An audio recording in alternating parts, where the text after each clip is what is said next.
Il caldo africano prepara le valigie ed è pronto a lasciare il posto ad un instabile flusso atlantico sulle regioni settentrionali, ma c'è un prezzo da pagare.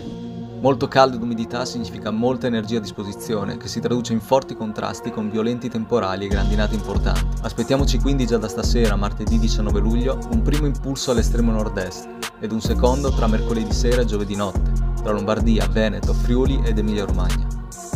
Se vi trovate in queste zone, prestate attenzione e mettete in sicurezza le vostre cose. Seguiteci sui nostri canali social per rimanere aggiornati sul mondo dei temporali e della meteorologia.